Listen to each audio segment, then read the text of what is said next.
ये क्या? इतने समय में तुम लोगों से एक चोरी का केस भी सॉल्व नहीं हुआ? सर, हम अपनी पूरी कोशिश कर रहे हैं, पर वो चोर बहुत शातिर है। जिस प्लानिंग के साथ चोरी करता है, सबूत और उस चोर दोनों का मिलना मुश्किल हो रहा है सर।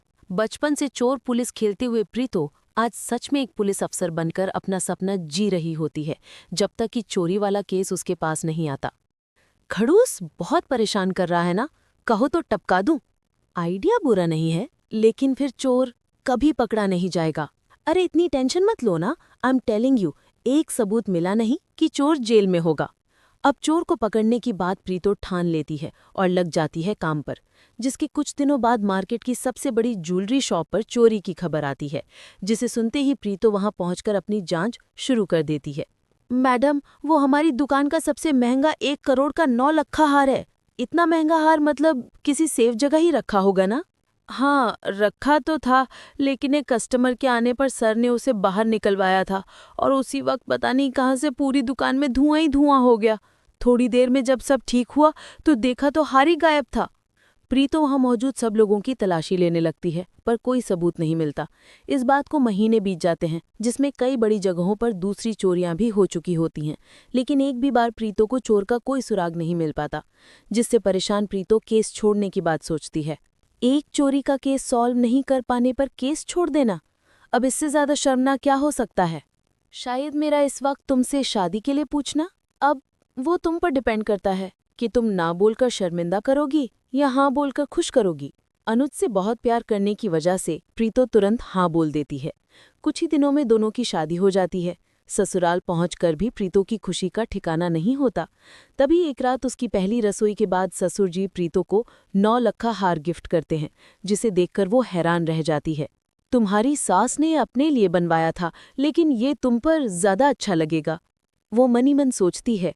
क्या ये वही चोरी वाला हार है या सिर्फ मेरा वहम? वो कुछ बोले बिना चुपचाप हार रख लेती है और अगले दिन स्टेशन पहुंचकर दोबारा चोरी के केस वाली फाइल और सीसीटीवी फुटेज को चेक करती है, जिसमें हार के साथ सास भी दिखाई देती है।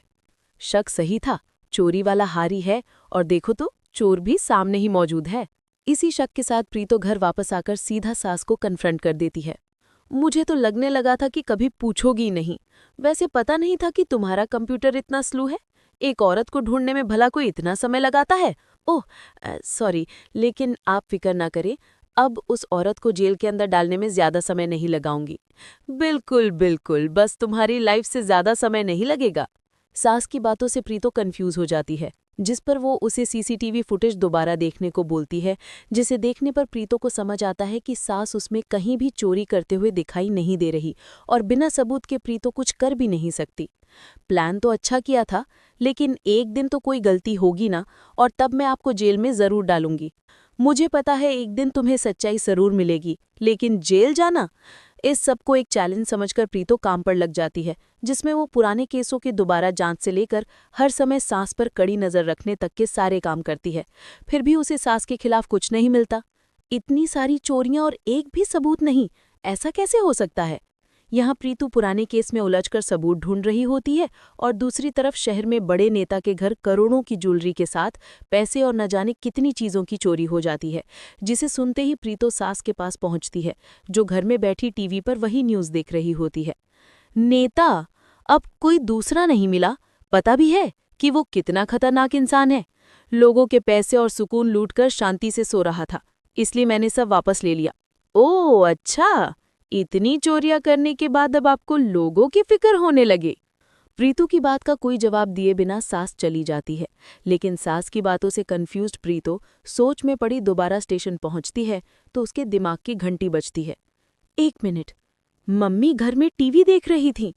ये कैसे पॉसिबल हो सकता है? इस एक पॉइंट के साथ जैसे ही प्रीतो इन्वेस्टिगेशन का रुख बदलती है तो उसे सुराग मिलने लगते हैं, और उसमें कुछ ऐसा मिलता है जिससे वो एक बार फिर हैरानी में आकर दोबारा सास के पास पहुंच जाती है। मानना पड़ेगा, आप तो बहुत बड़ी खिलाड़ी निकली। या ऐसा कहो कि आप दोनों, आखिर तुमने मेरा बादशाह ढूंढ ही लिया। हाँ, और उनके खिलाफ सबूत भी। अब सास नहीं तो ससुर सही, एक को तो जेल जाना ही है, तभी वहां ससुर आ जाते हैं। जेल में डालना होता तो पुलिस लेकर आती, अकेले नहीं। वो इसलिए क्योंकि मुझे पूछना था कि क्यों आप लोग ये चोरियां क्यों कर रहे हो। कभी सोचा है कि जब अनुज को पता चलेगा तो उस पर क्या बीतेगी?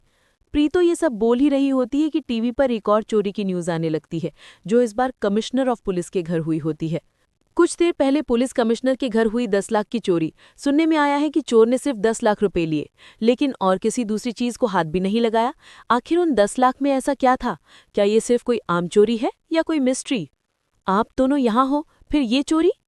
कुछ देर तक किसी का कोई जवाब नहीं आने पर अब प्रीतो को सारा सच समझ में आने लगता है और वो बौखलाहट में सर पकड़कर बाजू वाले सोफे पर बैठ जाती है। ये परिवार है या गुनहगार? इतनी प्लानिंग, प्लॉटिंग, मतलब मुझे लग रहा था कि मैं केस सॉल्व कर रही हूँ, पर नहीं, ये सब तो आप अपना मकसद पूरा करने के लिए मुझसे करा रहे थे। कहाँ है आपका बेटा? आने ही वाला है। प्रीतो, हम मानते हैं कि प्लान था, लेकिन अनुज सच में तुमसे प्यार करता है। इतनी देर में अनुज चोरी के पैसों के साथ घर वापस आ जाता है। हाँ, शादी, वो ये कैसे भूल गई? वो इसी प्लान का हिस्सा होगा ना? तो कैसा लग रहा है मिस्टर अनुज? आखिर आप सब अपने प्लान में सक्सेसफुल हो गए। अब मैं सच नहीं बोल सकती क्योंकि उससे तो शक मुझ पर भी आ जाएगा। कॉन्ग्रेचुलेशंस। हाँ, शादी प्लान का हिस्सा था, लेकिन प्यार नहीं। आपने ये सब शायद एक अच्छी सोच के साथ किया होगा, लेकिन है तो ये भी गलत ही ना। अब मैं किसी को सच्चाई नहीं बता सकती, लेकिन अब मैं यहाँ रह भी नहीं सकती। जा रही हूँ मैं।